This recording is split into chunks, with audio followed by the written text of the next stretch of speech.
In the previous 2 episodes, we talked about how the fallen angels betrayed the Creator, corrupted mankind, and gave birth to the giants. In this episode, we will add a supplement. What sins exactly did the fallen angels commit?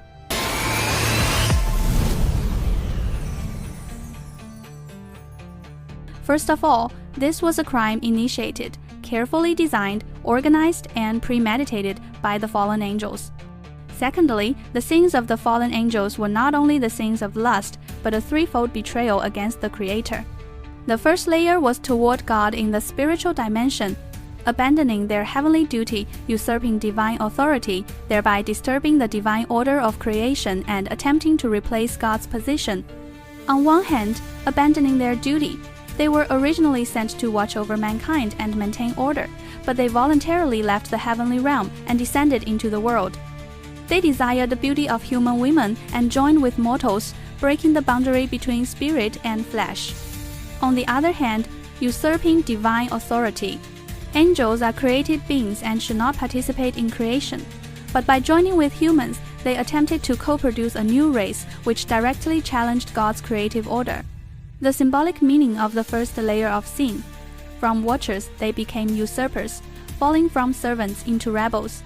The second layer was toward mankind in the intellectual dimension, teaching forbidden arts and witchcraft, thus corrupting human hearts, stirring up wars, and causing humanity to turn away from God and deviate from the purpose for which they were created.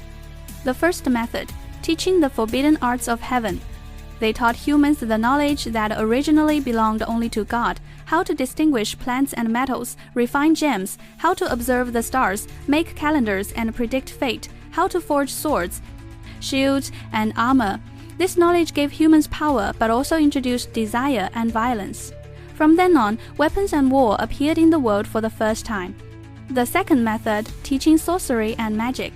They taught humans spells, barriers, runes, and dark rituals.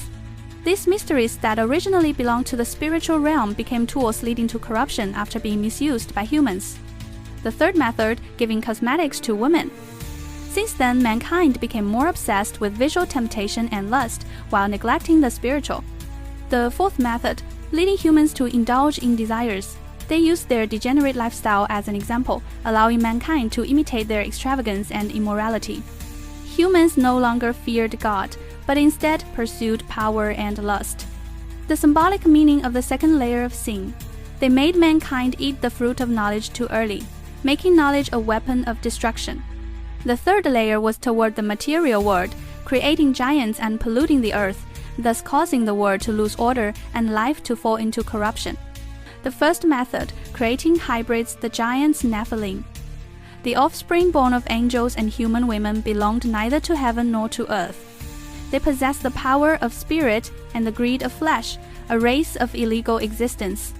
The second method, devouring and killing. These giants were endlessly greedy. First, they devoured human food, then they devoured humans themselves. Finally, they devoured one another, addicted to blood and slaughter. The world therefore became a hell, rivers of blood flowing and cries filling the land. The third method, polluting the earth and living beings. They destroyed the natural order, causing the earth to lose its purity. Plants mutated, animals were slaughtered, rivers were dyed with blood. The world turned from the garden of God into a cursed wasteland. The fourth method, causing moral collapse and spiritual pollution. When humans worshipped giants and learned magic, faith completely collapsed, and violence and desire became the rulers. The boundary between heaven and earth was broken, and there was no longer any distinction between the sacred and the secular. The symbolic meaning of the third layer of sin, the sin of the fallen angels, was not only the abuse of knowledge and desire, but also the collapse of order and the death of morality,